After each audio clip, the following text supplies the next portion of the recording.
Dear Jewel, I left you with a few things to always hold on to. Loyalty, elusiveness, and brute force.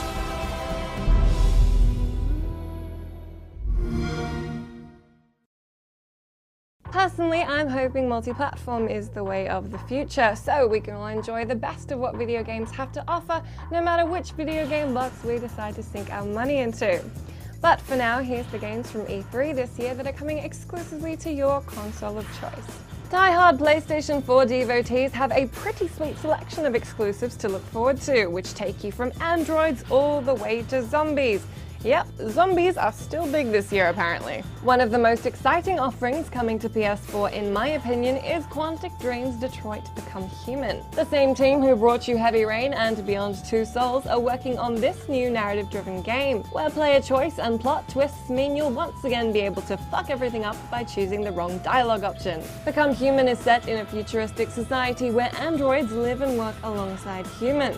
If some robots still isn't enough robots for you, Horizon Zero Dawn is still on the, horizon. You'll mainly be using primitive but kinda high-tech weapons to take out some very not-so-primitive metal foes. The action RPG looks like it will pack a punch when it comes out next February, and a really visually stunning one at that. If you feel like beating up gods again, God of War is coming back with a vengeance, and this time you'll be using your powers of Angry to take on the Norse pantheon, while juggling the trials and tribulations of fatherhood and feels. If zombies are more your speed, Bend Studios is releasing Days Gone, a new IP where you play a biker bounty hunter. It takes place 2 years after a worldwide pandemic turned a whole lot of people into freakers. These are the ones you'll be pointing your gun at lest they chomp off your appendages.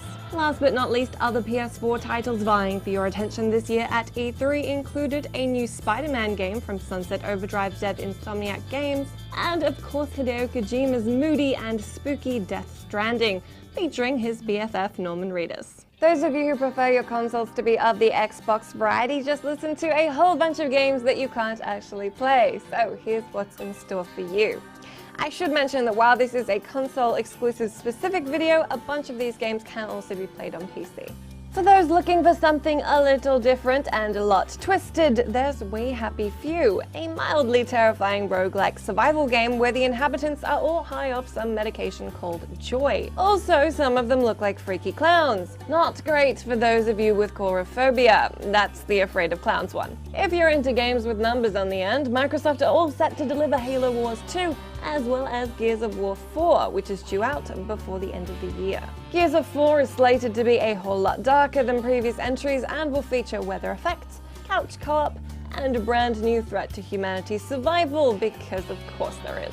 You're also playing the son of Marcus Phoenix, so check this one out to see how far the apple falls from the tree. Forza Horizon 3 is back and taking place in various places around Australia, objectively the best location they could have picked. But if you'd prefer to claw your way as far from realism as possible, you've got Scalebound. This action title coming next year gives you a dragon best friend to fight alongside, and all manner of enemy beasties to sick him on. Microsoft also kicked in a reminder that the lovely looking ReCore is on its way, so not to worry Xbox fans, you can get your robot fix on Xbox One as well. Finally, there's the criminally fun Sea of Thieves. Criminal because it's about pirates, who are sea criminals.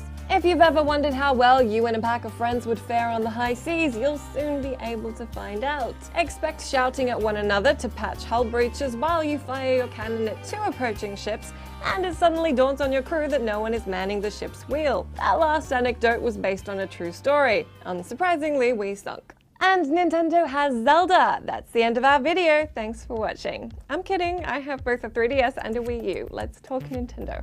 Nintendo do indeed have Zelda. Boy, do they have Zelda. The Legend of Zelda Breath of the Wild is the biggest Zelda game that's ever been made. The game features a gorgeous 3D open world, voiced characters, and a ton of new tools and mechanics, like cooking, weapon degradation, and physics systems that all interact with each other in a crazy amount of ways. It's extremely exciting for those of us who've grown up with the franchise, but it's not the only thing Nintendo have on their plate.